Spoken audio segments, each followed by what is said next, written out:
हाय United इन weekly में आप सभी का स्वागत है। कल यानी 19 अप्रैल 2024 को पूरे देश में पहले चरण की 102 लोकसभा सीटों के लिए मतदान पूरा हुआ।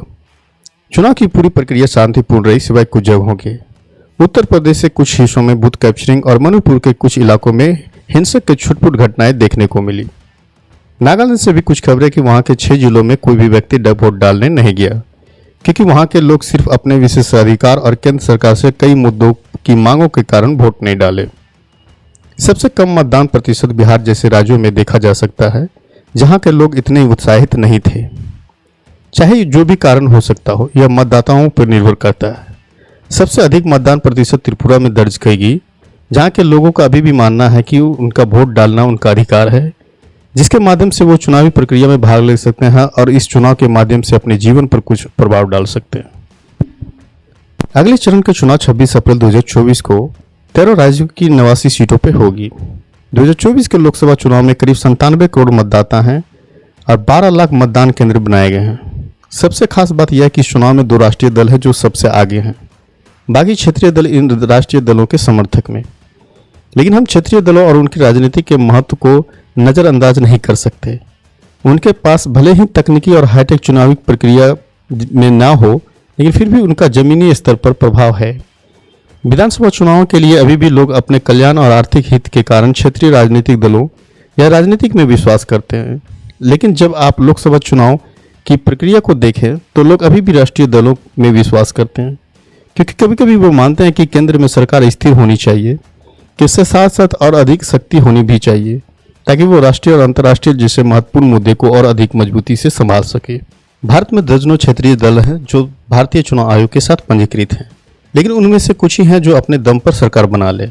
उन्हें किसी न किसी राष्ट्रीय राजनीतिक दलों का समर्थन लेनी ही पड़ती है। मेरा मानना है कि कोई भी राजनीतिक दल अपनी सरकार नहीं बना सकती अपने बलबूते पे, जब तक कि वह कोई और अन्य राजनीतिक दलों के साथ समर्थन ना ले। ऐसा सिर्फ इसलिए है क्योंकि किसी भी राज्य में मतदाता संगठित नहीं है, क्योंकि सच्चाई यह है कि वे जाति धर्म पर आधारित भी हैं। इसलिए इन सभी दलों के लिए अपने राज्य में स्थिर सरकार बनाना काफ़ी मुश्किल हो गया है। क्षेत्रीय दलों का महत्व कई दक्षिणी राज्यों में देखा जा सकता है। वे दोनों चुनाव में बेहतर प्रदर्शन कर रहे हैं, चाहे वह सांसद का ही क्यों ना हो या राज्य का। उनके बीच भी मतभेद होते हैं, लेकिन जमीनी पर उन्होंने देश के कुछ उत्तरी हिस्सों को छोड़कर कल्याणकारी कार्यों में देश के बाकी हिस्सों की तुलना में बेहतर प्रदर्शन किया है। इसलिए चुनाव में आप इन क्षेत्रीय दलों का महत्व को नज़रअंदाज नहीं कर सकते। 2024 की पूरी चुनाव एक तरह से आम लोगों की चिंताओं और समस्याओं पर लड़ा जा रहा है, क्योंकि अगर आप वोटिंग पैटर्न पर नजर डालें तो यह अनुमान लगाना काफ़ी मुश्किल है कि कौन सी सीटें जीतने योग्य है और कौन सी नहीं। बिहार में 4 सीटें थी जो पहले चरण में हो रही थी, लेकिन अभी भी लोग इस मुद्दे के बारे में सुनिश्चित नहीं कर पा रहे हैं कि हमें किसे वोट देना चाहिए, क्योंकि मतदान का प्रतिशत ही बिहार की सीटों के बारे में बहुत कुछ कहती है। जमीनी स्तर पर अगर आप लोगों से पूछें तो उनकी प्रतिक्रिया मिलीजुली होती है। कुछ लोग कहते हैं कि उन्होंने अपना वोट सिर्फ जाति के आधार पर डाला है, क्योंकि यही उम्मीदवार हमारी जाति का है, इसलिए हमारे पास कोई और विकल्प नहीं है। कई और लोग कहते हैं कि वे अपने माता पिता की इच्छा अनुसार ही अपना वोट डालते हैं। जो उनके माता पिता कहते हैं, हम उन्हीं के अनुसार काम करते हैं। जब मैंने इस मुद्दे पर उन लोगों से बात करने की कोशिश की तो उन्होंने एक महत्वपूर्ण बात बताई और उन्होंने स्पष्ट रूप से कहा कि हम वास्तविक मुद्दे से अवगत नहीं हैं, लेकिन मुझे दिन प्रतिदिन के जीवन के कई समस्याओं का सामना करना पड़ता है।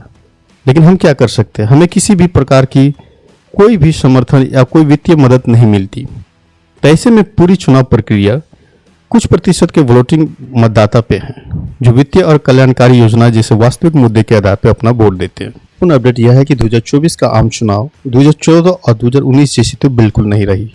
अगर आप रुझानों को देखें तो यह कहता है कि 2014 का चुनाव कांग्रेस के खिलाफ भ्रष्टाचार और वित्तीय अनियमितताओं के आधार पर लड़ा गया था, और 2024 में आतंकवादी हमले पर लड़े गए थे, और इस देश के लोग वास्तव में इस भाजपा के नेतृत्व वाली सरकार को एक और कार्यकाल देना चाहते थे, क्योंकि लोग उस समय भी मानते थे कि किसी भी सरकार के लिए कल्याणकारी योजना को पूरा करने और लोगों की वित्तीय स्थिति में सुधार करने की इच्छा दिखाने के लिए 5 साल की समय कम है, जिन्हें वास्तव में इनकी आवश्यकता है। लेकिन 2024 का चुनाव इन सभी मुद्दों के आधार पर नहीं लड़ा जा रहा है, ये खत्म हो चुके हैं।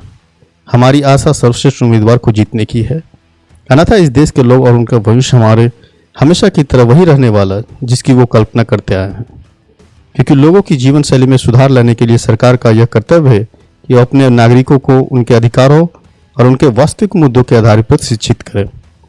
लेकिन अगर लोगों को इन सभी मुद्दों को जानने में दिलचस्पी नहीं है और वे अपने जीवन को बनाए रखने में व्यस्त हैं, तो कल्याण के उस स्तर तक ले जाने में काफ़ी मुश्किलों का सामना करना पड़ सकता है जहां हम लोग बदलाव या विकास को महसूस करते देख सकें।